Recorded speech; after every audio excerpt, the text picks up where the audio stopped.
오늘은 처음 익은 열매로 여호와를 경외하라, 공경하라, 이런 주제로 말씀을 전하도록 하겠습니다. 저는 저의 여동생의 소개로 지금의 저희 아내를 만나게 됐습니다. 서너 번 만났을 때 제 마음을 끄는 것이 하나 있었는데, 흥얼거리면서 부르는 찬송가 가사가 마음에 쑥 들어왔습니다. 성경 안의 모든 약속 나의 것, 구구절절 모든 약속 나의 것. 그리고 흥얼거리는 찬송 속에 내 마음이 완전히 빨려 들어갔습니다. 바로 이 여자는 내 거야, 이런 생각을 했습니다. 성경 안에 있는 모든 약속을 나의 것으로 고백하는 신앙은 가장 정상에 있는 신앙입니다. 성경학자들이 성구약 성경을 통해서 발견한 하나님이 사람을 사랑하고 사랑하는 그 사람들에게 이런저런 것을 주겠다는 약속이 무려 36,000가지나 된다는 것을 찾아냅니다. 신명기 28장을 읽어보면 들어가도 복을 받고 나가도 복을 받고 내 몸의 소생, 자식들이 복을 받고 우양의 스케가 복을 받고 건강하고 편안하고 위에 있고 아래 있지 않고 구워주고 구워 먹지 않고 하여튼 복이 널려 있습니다. 그런데 이와 같은 약속들이 신앙생활을 하면서 본인이 직접 경험하는 사람도 있는가 하면 그것은 나와 상관이 없는데 그것은 내 그림의 떡이다, 이런 사람도 있습니다. 뭐가 다르죠? 같은 하나님, 같은 성경인데 그것은 우리 믿음의 여하로 결정이 되는 것이죠. 우리는 하나님을 경외하고 공경할 때 모든 복은 그들의 것이 되는 줄로 믿습니다. 본문 말씀의 내용은 다윗의 아들 솔로몬이 하나님께 지혜를 받아서 기록한 지혜 문서 중에 어떻게 하면 사람이 장수하고 평강을 누리고 하나님과 사람 앞에 은총과 규정함을 받으며 답답한 일을 만났을 때 좋은 멘토가 나타나서 길을 인도도 해주고 평생의 골수로 윤택해 있는 건강의 복을 누리고 평생 남을 도와주고 사는 부요를 누릴 수 있을까? 그걸 하나님께서 솔로몬에게 지혜를 주셨습니다. 그래서 이 지혜를 그 아들에게 가르쳐준 말씀입니다. 이것은 곧 하나님께서 우리에게 가르쳐주는 말씀인 줄로 믿습니다. 그런데 여기에서 마지막 단계가 처음 익은 열매로 여호와를 공경하라. 그리하면 하나님께서 너희 창고에다 재물을 가득가득 채워주고 포도즙 틀에 새 즙이 넘쳐나도록 복을 주겠다, 이런 약속을 하십니다. 그래서 가장 마지막 단계가 재물이고 그 앞에 세 가지 단계를 거쳤을 때 그런 일들을 하나님이 허락해 주겠다는 약속입니다. 그러면 처음 익은 열매로 여호와를 공경하는 단계까지 가기 전에 어떤 과정들이 필요한가 하는 것입니다. 첫 번째 단계는 부모님의 명령을 지키라는 겁니다. 어떤 부모? 하나님을 경외하는 부모님의 말씀을 하나님 말씀처럼 마음에 받아 새기고 평생 지키라, 이렇게 명령하신 것이죠. 1절 말씀 같이 읽어봅니다. 내 아들아, 나의 법을 잊어버리지 말고 내 마음으로 나의 명령을 지키라. 여러분, 하나님의 명령을 히브리 말로 토라라 그럽니다. 토라.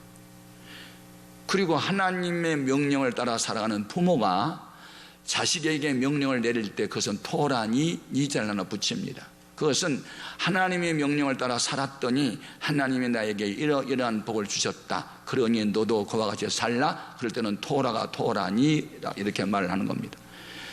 솔로몬의 아버지가 누구였습니까? 몰라요? 다윗입니다. 다윗은 어떤 사람이었나요? 하나님을 잘 섬겼던 사람이고 하나님 마음에 쏙 드는 사람이었습니다. 그렇게 하나님을 경외하는 아버지 다윗이 그 아들 솔로몬에게 너는 하나님 말씀대로 살아서 복을 받아라. 그래서 솔로몬은 어렸을 때부터 부친 다윗의 믿음을 본받았습니다. 열심히 믿음 생활을 했어요. 그런 솔로몬이 이제 하나님께 크게 복을 받습니다. 자기가 받은 복을 아들도 좀 받게 하고 싶어서 내 아들아, 나의 법을 잃어버리지 말고 내 마음으로 그걸 지켜라. 그러면 무슨 복을 주겠다고 약속했을까요? 2절입니다. 같이 큰 소리로 읽어요. 그리하면 그것이 네가 장수하여 많은 애를 누리게 하며 평강을 더하게 하리라. 아멘. 어떤 자식들은 부모님의 말씀을 하나님 말씀으로 받아 순종하는데 어떤 자식들은 부모의 말을 우습게 알고 자기가 원하는 대로 가버립니다. 그러면 그 인생은 어둡습니다. 엘리라고 하는 제사장에게 두 아들이 있었죠. 홈니와 뷰느하스. 근데 그들은 아버지 말씀을 안 듣습니다. 나도 클 만큼 컸고 알 만큼 알아요. 좀 간섭 좀 말아요. 뭐 이런 식입니다. 예배드려야지. 알았어요. 교회 안 가고 놀러가 버립니다. 연보 받쳐라. 연보 줬더니 까먹어 버립니다. 그리고 교회 나오는 어떤 여자들하고 동침을 하고 소문이 좋지 못합니다. 아버지의 마음이 상했습니다. 그래서 아버지 엘리야가 두 아들을 불러놓고 뭐라고 하는지 한번 확인해 볼까요? 사무엘상 2장 25절 같이요. 사람이 사람에게 범죄하면 하나님이 심판하시려니와 만일 사람이 여호와께 범죄하면 누가 그를 위하여 강구하겠느냐 하되 그들이 자기 아버지의 말을 듣지 아니하였으니 이는 여호와께서 그들을 죽이기로 뜻하셨습니다. 망할 사람은 부모님 말씀을 거역합니다. 근데 잘 될 자식들은 부모님 말씀을 순종하지요. 두 아들이 계속 불순종합니다. 자랐습니다. 군대에 나갔습니다. 전쟁 났습니다. 두 아들이 한 날 죽었습니다. 비부를 들은 아버지가 충격을 받고 쓰러지는데 목이 부러져 아버지도 죽었습니다. 둘째 아들의 며느리 뷰느하스가 애를 낳다가 또 죽습니다. 하루아침에 전 가족이 몰락해 버립니다.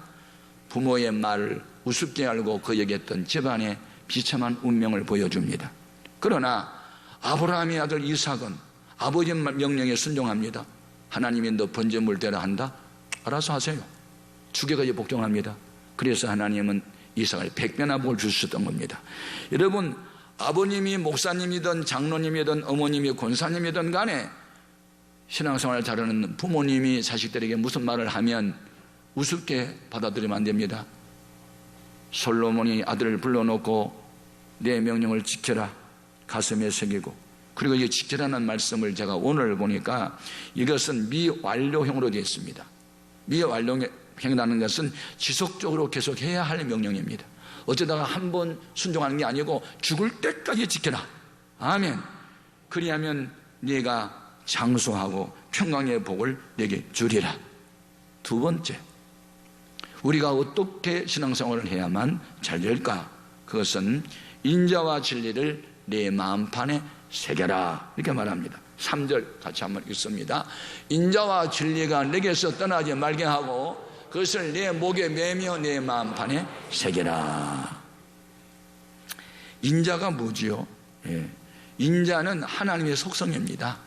인자를 히브리 말로 헤세드 그러는데, 헤세드라는 단어를 이렇게 찾아보면 사랑한다, 은혜를 베푼다, 자비롭다, 친절하다, 동정심이 있다, 불쌍히 여긴다, 이게 다 헤세드, 인자라는 말 속에 다 들어있습니다. 그러니까 우리가 믿는 하나님은 인자하신 분입니다.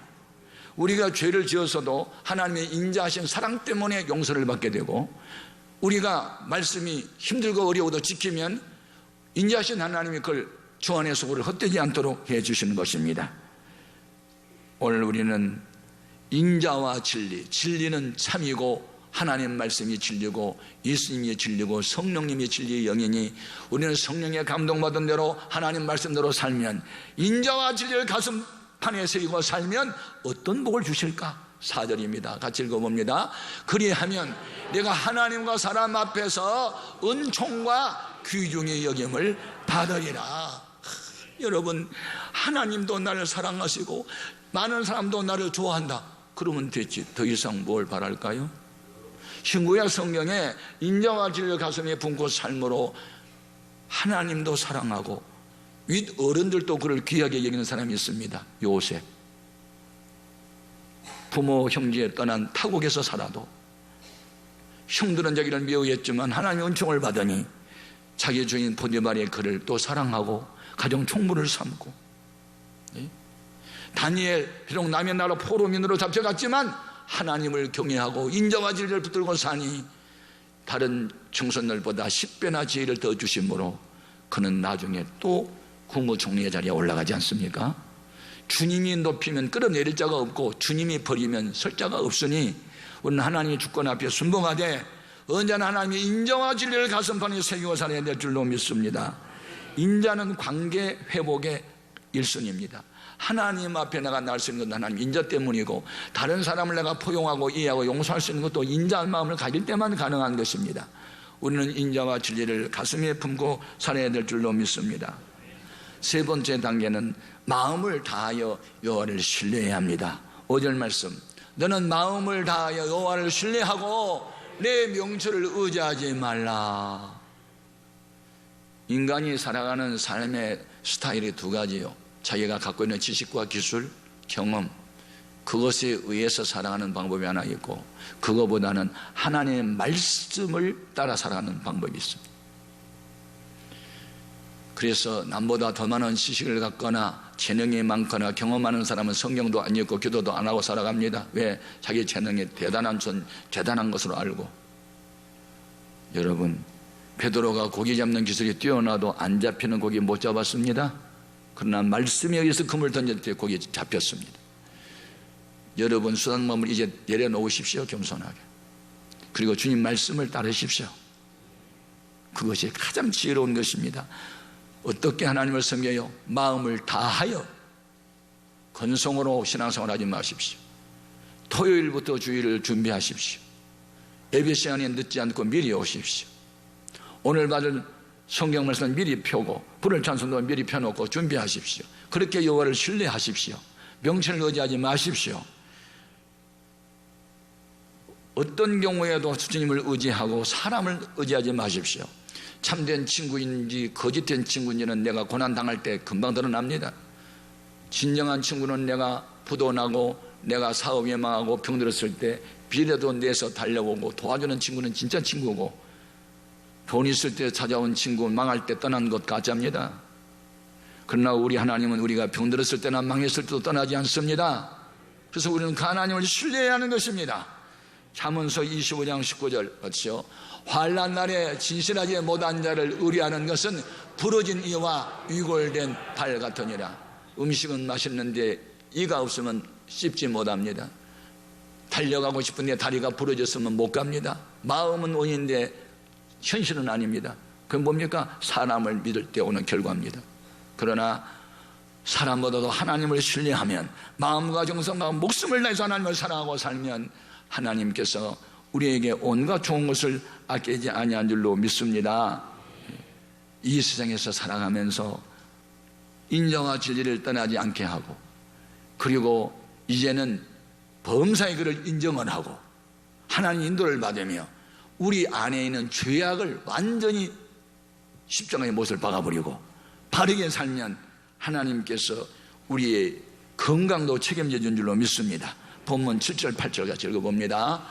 스스로 지혜롭게 여기지 말지어다. 여호와를 경외하며 악을 떠날지어다. 이것이 내 몸에 양락이 되어 내 골수를 윤택하게 하리라.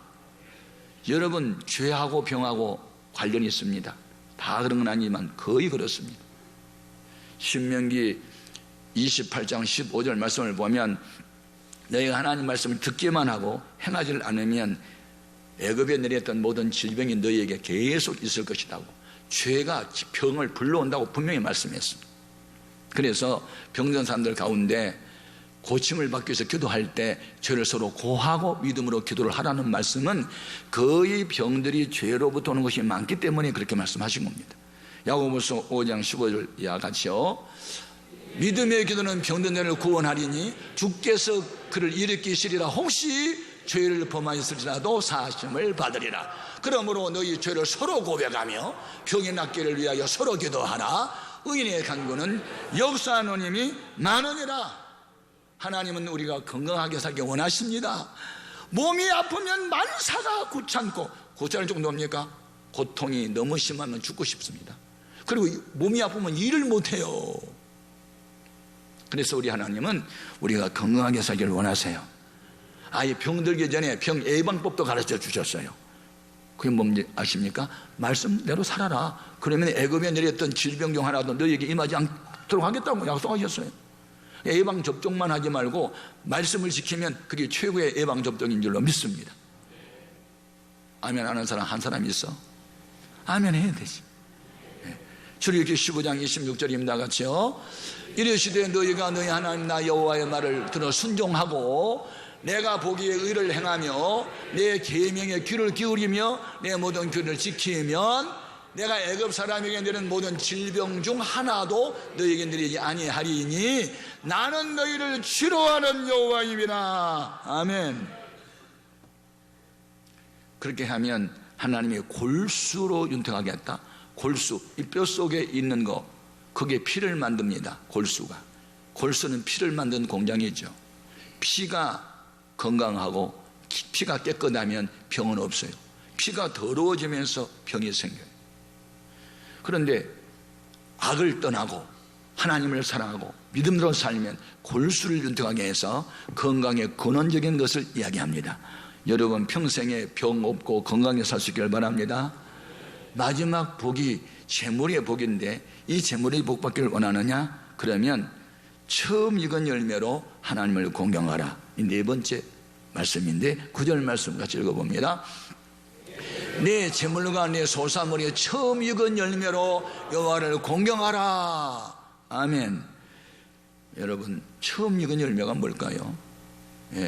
농사를 지었는데 처음 맺는 과일, 양이 첫 번째 난 새끼, 그런 것을 처음 열매라 그랬어요. 그걸 밭이래요. 자, 출애굽기 23장 19절 같이 볼까요? 내 토지에서 처음 거둔 열매의 가장 좋은 것을 가져다가 너희 하나님 여호와 전에 드릴지니라 그랬는데, 이 맥주절의 유래는 이스라엘 백성이 광야를 통과하고 가나안 땅에 들어가 첫 번째 농사였어요.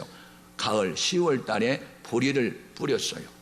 그런데 겨울을 지나고 그 이듬해 봄이 돼서 웃자랐어요. 늦은 비가 한 4월 말 5월 달에 내리니까 쭉 자라서 익었어요. 그래서 5월 말이나 6월 초에 보리를 수확했어요. 그것을 맥주절이라 했어요. 그것을 지키라는 거예요. 그걸 초실절이라고 했어요. 출애굽기 34장 22절, 질실절 곧 맥주의 초실절을 지키고 세 마리는 수장절을 지키라. 수장절이라는 것은 추수한 곡식을 저장한다. 그래서 수장이라 했는데 요즘 말로 말하면 추수감사절이 되는 것이죠. 하나님께서 이렇게 처음 익은 열매로 하나님 앞에 바치라 하는 이유가 있어요. 첫째, 모든 것의 시작은 하나님이심을 기억하라. 두 번째, 모든 것의 주인도 하나님인 것을 기억하라. 세 번째, 최고의 가치를 하나님께 돌하는 겁니다. 물질이 최고가 아니고 하나님이 제일이라는 겁니다. 그래서 육신 입고 살아가면서 우리는 돈이 없으면 못 살아요. 재물이 필요해요. 그러나 그 재물은 하나님이 주신다는 겁니다. 그러므로 제1의 원인이 되시는 하나님을 경외하고 공경하는 것은 재물로 하나님을 섬기라는 겁니다. 우리 주님께서 종 한 사람이 두 주인을 섬길 수 없다는 말을 했고, 그 두 주인을 하나는 하나님, 하나는 재물로 말씀을 하셨어요. 마태복음 6장 24절입니다. 같이요. 한 사람이 두 주인을 섬기지 못할 것이니 혹 이를 미워하고 저를 사랑하거나 혹 이를 중히 여기고 저를 경히 여김이라. 너희가 하나님과 재물을 겸하여 섬기지 못할 것이라. 그런데 이 땅에는 하나님보다 돈을 더 우선순위에 둔 사람이 많아요. 근데 결과는 좋지 않아요. 며칠 전에 한때 스타 검사장으로 유명했던 분이 죄수복을 입고 재판장 앞에 서더라고요. 그래서요, 법조비리, 조세 포탈 혐의였습니다. 모 회사 대표로부터 5억을 받았대요. 변호사 수입금 34억 5천만 원을 받았는데 변호사 수입 신고를 누락해서 15억 5,300만 원의 세금을 안 냈다는 죄목으로 지금 스타 검사장이 죄수복을 입고 재판장 앞에 서 있는 모습을 봤더니, 그는 누구를 주인으로 섬겨서? 돈을 주인으로 섬겨서. 저는 축구를 좋아합니다. 초등학교 때 축구 선수였으니까. 지금 중학교 교장인데 남동생도 원래 축구 선수였습니다. 대학 때까지 축구 좋아합니다. 그런데 메시라고 하는 세계적인 축구 스타가 세금을 안 내서 11개월 동안 지금 감옥 생활하러 들어갔습니다. 다 돈 때문입니다. 근데 돈을 어느 정도 벌면 됐지, 왜 이렇게 돈을 많은 사람은 더 많이 가지려고 그래? 그걸 보고 욕심이라 그래. 욕심. 여러분, 왜 그렇게 욕심을 부려요? 하나님 것까지도 떼어먹어가면서 욕심을 부려요. 오늘 우리는 하나님이 복 주시면 재물도 있다, 그렇게 믿어야지. 재물만 많으면 하나님 없어도 산다, 이렇게 하나님을 없인 여기면 그런 일이 벌어집니다. 왕이라고 행복한 게 아니에요. 재벌가라고 행복한 게 아니에요. 하나님이 함께해야 행복이 오는 거예요. 그러면 오늘날 첫 열매는 뭘까요? 농경사회에는 곡식의 첫 열매, 과일의 첫 열매, 양 새끼 이거 들렸는데 지금은 그거 없어요. 산업사회가 됐어요. 그러니까 장사에서 첫 번째 얻은 소득이나 내가 회사에 들어가서 첫 번째 받은 봉급, 이런 것들을 우리가 첫 열매로 보는 거예요. 아무튼 이렇게 하나님 제일주로 살면 하나님의 복을 어떻게 주실까요? 10절입니다. 같이 읽어요. 그리하면 내 창고가 가득히 차고 내 포도즙 틀에 새 포도즙이 넘치리라. 창고에 곡식으로 가득 채우겠다. 농경사회, 지금은 금고에 돈이 가득 채운다, 그런 말로 번역할 수 있겠죠. 아무튼 여러분, 돈 없으면요 힘들어요. 그런데 돈이 하나님이 주시는 돈이 있어요. 그것을 누려야 돼요. 그러니까 여러분, 어떤 사람은 돈 하다가 죄 짓고 불행해지는데, 어떤 사람은 돈을 부려요. 부려먹어. 자기가 주인 되고, 어떤 사람은 돈이 주인, 자기는 종, 수전노라 그러죠. 돈의 종. 그래서 돈님이 오라시면 어디든지 가리이다. 돈님이 머무는 것에 나도 머물고, 돈님이 하라면 어떤 일도 하겠습니다. 그 돈의 종이에요. 우리는 돈을 부려먹어야 돼. 많이 벌어가지고. 아멘. 10,000원을 남한테 도와주면서 돌아올 때 20,000원으로 돌아와, 이렇게 돈을 부려먹어야 되는 거예요. 그래서 돈을 부려먹는 사람이 있어요. 예? 얼마 전에 우리 교회에 다녀간 그 장로님, 이 장로님은 최의승 장로님, 화양감리교회, 이분은 대의그룹의 회장이신데 사업을 계속 늘려가지고 돈을 벌어서 예배당을 100군데나 지었잖아요. 놀리지도 않네. 하나 짓기도 힘든데. 미국의 US 플라스틱 회장 스탠리 템 장로님은 소득의 10분의 1을 바친 게 아니고 10분의 9를 바쳐서 선교하신 분이에요. 여러분, 우리가 돈을 벌어서 구제도 하고 불쌍한 돕기도 하고 선교도 하고 목적을 거기다 둬야 되는 거예요. 그런 은혜가 있기를 바랍니다. 그러면 하나님이 우리에게 채워주는데, 채워주시는 이유가 있어요. 하나님을 사랑하기 때문에 준다는 거예요. 잠언서 8장 21절 같이요. 이는 나를 사랑하는 자가 재물을 얻어서 그 곳간에 채우게 하려 함이니라. 아멘. 네.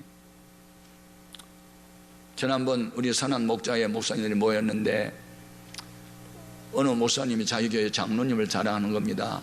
우리 교회 주일날 식사 인구가 한 1,500명 되는데 어느 뭐 장로님이 1년 내 식사비를 혼자 다 된다고. 그래서 늘 자기는 새벽마다 그 장로님을 축복한다고. 돈을 벌어도 이렇게 남을 섬기기 위해서 돈을 벌면 하나님이 그 모든 것을 채워준 줄로 믿습니다.